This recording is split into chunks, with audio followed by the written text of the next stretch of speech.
Com o fim da saga grega, onde o Kratos faz uma faxina no Olimpo e literalmente destrói o mundo grego, uma nova jornada do fantasma de Esparta nos é apresentada, só que agora em outro mundo, no mundo nórdico. Nesse mundo, Kratos inicia uma nova jornada agora com seu filho, o Atreus, repleta de desafios e obstáculos, com os maiores deles agora sendo os deuses nórdicos, um panteão de deuses totalmente novos e diferente dos antigos. Mas alguma vez, além de discutir sobre qual God of War é melhor, os novos ou os antigos, qual Kratos é o melhor, o antigo ou o novo Kratos, você já parou para discutir sobre qual panteão de deuses é o mais forte, os gregos ou os nórdicos, ou melhor, qual mitologia é a mais forte? É isso que a gente verá no vídeo de hoje.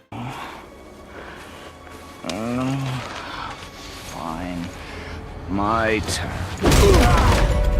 Pra gente conseguir parelhar bem o nível de força entre as mitologias, vamos precisar usar alguém como pilar que de preferência tenha passado por ambas a mitologia e testado o nível de poder de cada deus. E nessa altura do campeonato, certamente não há ninguém melhor do que o próprio Kratos para fazer isso. Com isso em mente, vamos ver um pouco da jornada do Kratos em ambas a mitologia pra gente conseguir chegar em uma conclusão plausível. Kratos começa sua jornada desde muito cedo sendo disciplinado pelos superiores de Esparta. Ali dentro daquele treinamento de Esparta, todos eram levados ao extremo e isso era com eles sendo apenas crianças. E em God of War Ragnarok a gente aprende que o poder de um deus não vem somente da magia, da divindade, ele também pode vir do esforço físico, dos desafios e da jornada.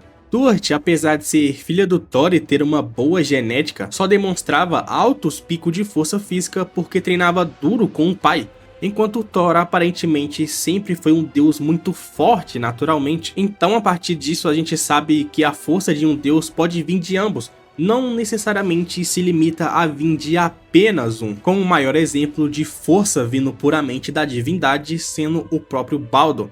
Alguém que não se desenvolveu tão bem fisicamente ao longo da história, mas por causa da divindade Vanir e Aesir, consegue ser mais forte do que alguém dedicado e disciplinado. Voltando pro Kratos, a gente sabe que ele é um personagem que geralmente só desenvolve o físico, através das longas jornadas que ele faz para concluir os seus objetivos. Talvez pelo fato de ser um semideus e passar a grande parte da história sem nem sequer saber que ele é um deus, ele nunca tenha ido atrás de desenvolver sua divindade, exceto quando ele recebia diretamente dos próprios deuses ou dos titãs. Mas o fato é que somente com o esforço físico, Kratos era forte o suficiente para limpar um panteão de deuses gregos sem muita dificuldade no processo. No começo de God of War 2, os Zeus conseguem matar o Kratos porque ele o engana, fazendo com que ele colocasse quase todo o seu poder na lâmina do Olimpo, o que resulta em um Kratos muito mais fraco. Mas como a gente sabe,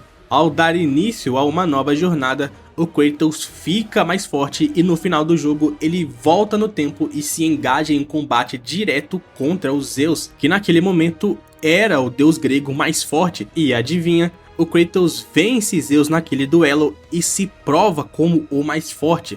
Só não matando os Zeus ali porque ele consegue fugir graças à interferência da Athena. E logo após esse confronto, o Kratos volta no templo para recrutar os titãs para o seu exército e diz que o Zeus é fraco. Você não ouviu errado.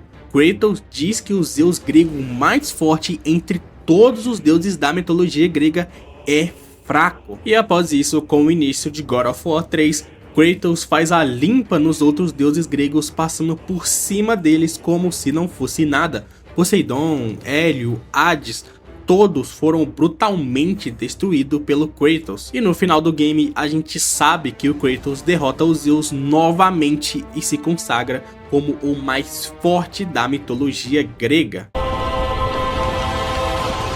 We have been expecting you, Ghost of Sparta.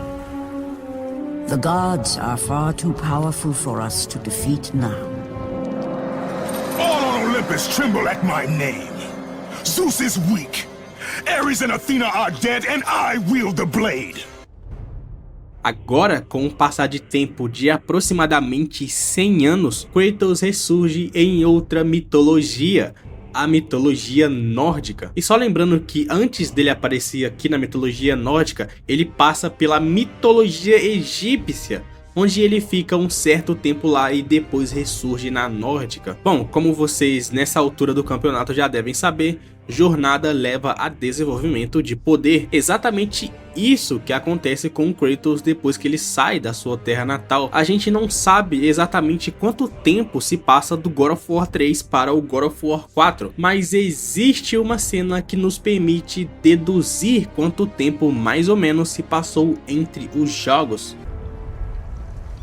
Espera, tem um naufrágio bem ali, tá vendo? E aquela é a estátua do Thor, mas dá pra ver bem mais agora.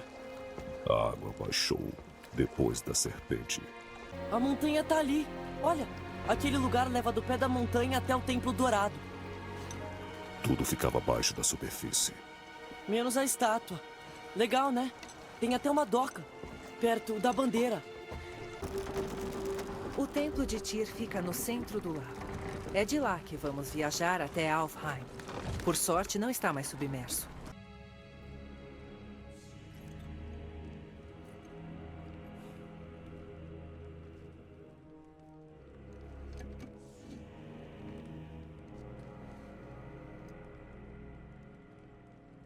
É aqui?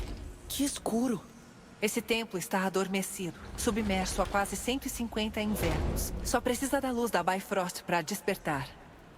Se você não percebeu, dentro do Templo de Tyr tinha uma jarra com a pintura do Kratos, onde nessa pintura mostra o Kratos em sua era espartana. E como a gente sabe, esse vaso só está lá porque o Tyr vagou por vários mundos diferentes. Então, tendo em vista que o templo estava submerso há mais ou menos 150 invernos e quando o Kratos saiu da Grécia ele tinha em média uns 50 anos, concluímos que ele passou mais de 100 anos se aprimorando na mitologia nórdica. O pico de força que ele teve nesse período foi quase 3 vezes a mais do que a sua base na Grécia. E diferente do que muita gente pensa, o Kratos não ficou parado ou enferrujado. Ele teve amplificação e treinamento, como eu falei. É só você olhar para o corpo dele. Compara o físico dele no God of War 4 com o físico do final do 3. A diferença chega a ser brutal. Além disso, também existe uma HQ que se passa depois do God of War 3 e uma citação do próprio Kratos, onde na HQ o Kratos está procurando por adversários à altura, só que agora empunhando o machado da Fei, enquanto a citação é aquela do próprio Kratos, onde ele diz pro Atreus que se ele quiser ser forte e musculoso, ele vai ter que dar duro para conseguir aqueles músculos. Pai, quando eu vou ficar que nem você? Em que sentido? Tipo, maior. Quando eu vou ter uns músculos assim? Quando der duro por eles. Mas o Baldur era muito forte. E ele era magricelo. Minha força não vem do meu corpo, mas a disciplina aprimorou ambos. Como é que é? Significa que você tem a força de um deus, rapaz. Mas se quer o físico de um, é bom começar a levantar e abaixar umas coisas pesadas. Ou seja, até aqui já está mais do que claro que o Kratos da mitologia nórdica é muito mais forte do que o Kratos grego. Mas se você é chorão e não aceita de nenhum jeito, se liga aí. Um fã perguntou para um dos roteiristas de God of War sobre quem venceria em uma luta no mano a mano, o Kratos de God of War da Grécia ou o Kratos de God of War nórdico. E ele diz, abre aspas, o Kratos nórdico, sem dúvidas. Agora, com todas essas informações, não há o que se discutir. Tanto a obra em si, quanto um dos roteiristas afirma que o Kratos velho é sim mais forte do que o Kratos jovem. Com isso definido, a partir de agora é só somar 1 mais 1. Se o velho passa dificuldade com alguém da mitologia nórdica e ele é muito mais forte do que o jovem, isso implica que tanto os seus oponentes quanto o próprio Kratos são mais fortes do que a Grécia inteira. E isso, além de ser em força, também nos é mostrado em diálogo, onde o próprio Kratos, após dar um cacete nos Zeus, afirma que ele é fraco.